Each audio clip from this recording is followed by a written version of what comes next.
भारत अंतरिक्ष की ऊंचाइयों तक ही नहीं, समुद्र की गहराइयों तक जाकर भी पृथ्वी के कई अनसुलझे रहस्यों का हल निकालने का प्रयास कर रहा है। चंद्रयान 3 मिशन के जरिए भारत एक तरफ जहां चंद्रमा पर सॉफ्ट लैंडिंग की कोशिश कर रहा है, वहीं दूसरी तरफ भारत समुद्र में 6000 मीटर की गहराई तक 3 इंसानों को भेजने की तैयारी भी कर रहा है।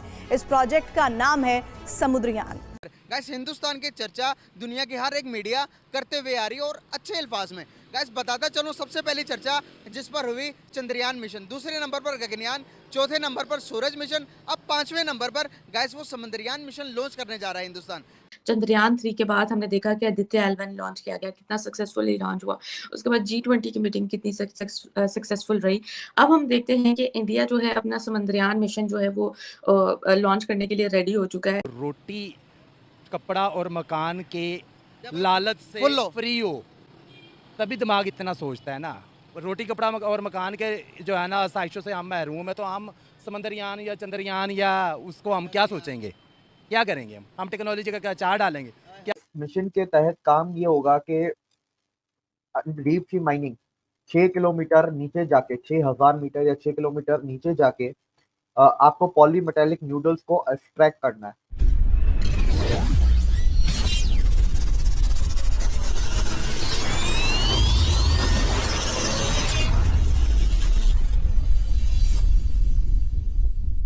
हेलो दोस्तों, welcome to my YouTube channel Apna Hindustan.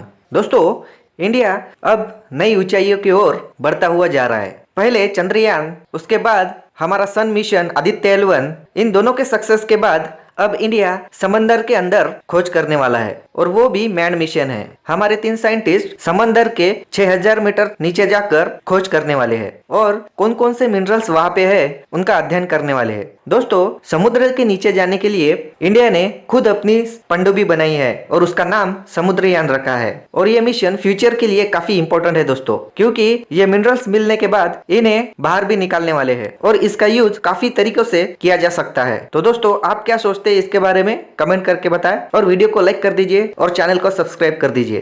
तो चलिए दोस्तों, मिलते हैं नेक्स्ट वीडियो में। जय हिंद। बात करने का पर्पस आपसे ये है कि हमारे मुल्क के क्या हालात हैं वो आप सबके सामने है, आपके सामने ही है, जहाँ पर electric crisis, food crisis, energy crisis से हम जूझ रहे हैं। हमारे हालात मतलब कि बेहतर की तरफ जाते हुए नजर नहीं आ रहे। दूसरी तरफ हम देखते हैं कि हमारा पड़ोसी मुल्क चांद मिशन भेजता है, चंद्रयान, दूसरी तरफ गगनयान भेजता है, तीसरी तरफ अभी समंदरयान भेजने लगा, सन मिशन भी लॉन्च कर दिया। वो डेवलपमेंट पे कर रहा है। क्या कहना चाहेंगे, वो कैसे तरक्की कर रहा है, हम क्यों नहीं कर पा रहे? मेन इसमें रोल है हमारे सियासतदानों का। अच्छा, वो ईमानदार, उनको सियासतदान मिल गए हैं इसलिए वो तरक्की कर रहे हैं। हमें सियासतदान ईमानदार नहीं मिले, इसलिए हम, चाहे वो किसी भी पार्टी के हैं, लाजमी नहीं कि नून लीग या पीपल्स पार्टी का आता है, इसमें PTI का भी रोल उतना ही है। तो अगर ब्यूरोक्रेसी और पॉलिटिशियंस ईमानदार होंगे तो मुल्क तरक्की करेगा। जब आपकी ब्यूरोक्रेसी और पॉलिटिशियंस ही ईमानदार नहीं है तो फिर मुल्क कैसे ग्रूम कर सकता है? ताली एक हाथ से तो नहीं बचती। बिल्कुल सही। फ्यूचर क्या देखते हैं आप? अभी तक तो बहुत डार्क ही है, क्योंकि जिस लेवल पर इंडिया खड़ा है, हमें वहाँ तक पहुँचने के लिए कम बेश भी 50 साल की मेहनत चाहिए, और 50 साल बाद इंडिया किस मुकाम पर होगा इसका आप इमेजिन नहीं कर सकते। वो इस मुकाम पर जाने के लिए अगर मैं बात करूँ साइंस एंड टेक में, साइंस एंड टेक्नोलॉजी में, साइंसदानों का और उनके टेक्नोलॉजी में बहुत हद तक उनकी गवर्नमेंट का इन्फ्लुएंस है।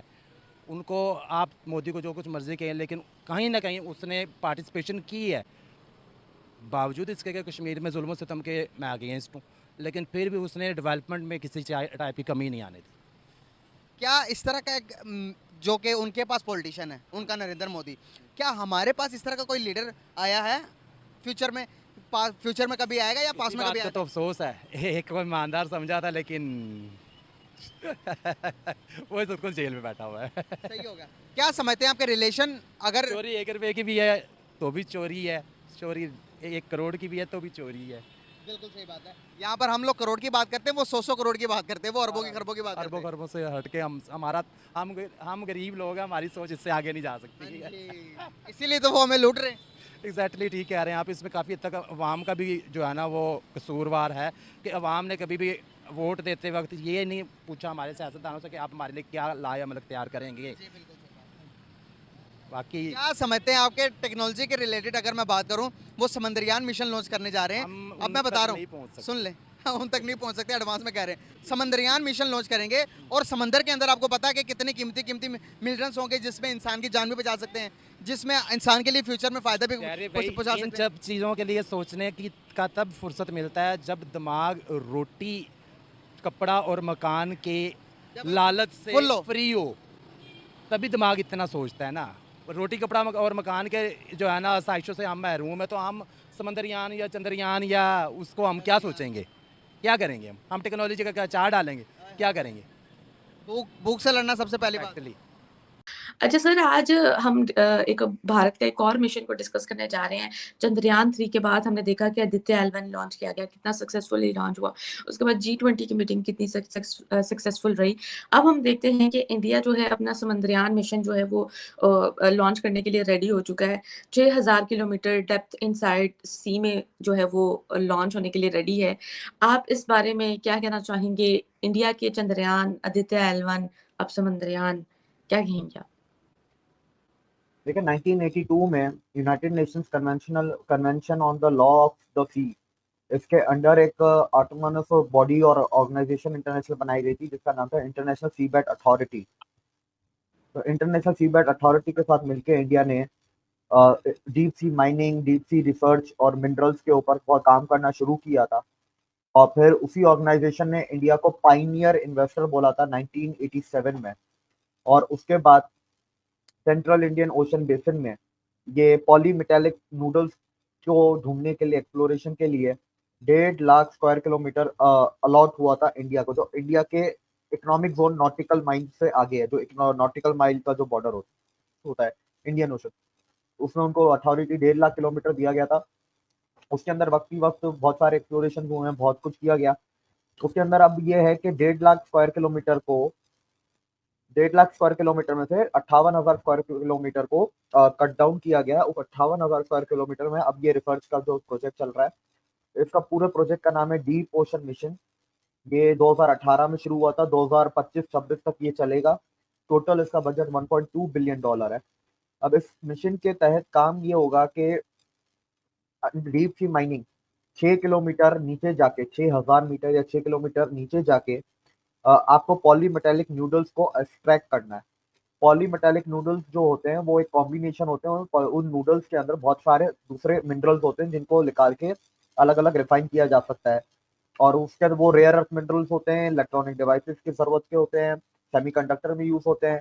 मैग्नीज है, निकल है, कोबाल्ट है, कॉपर है, हाइड्रोजन ऑक्साइड है, solar panel, smartphone, battery, electronic devices, ये हर जगह यूज होते हैं।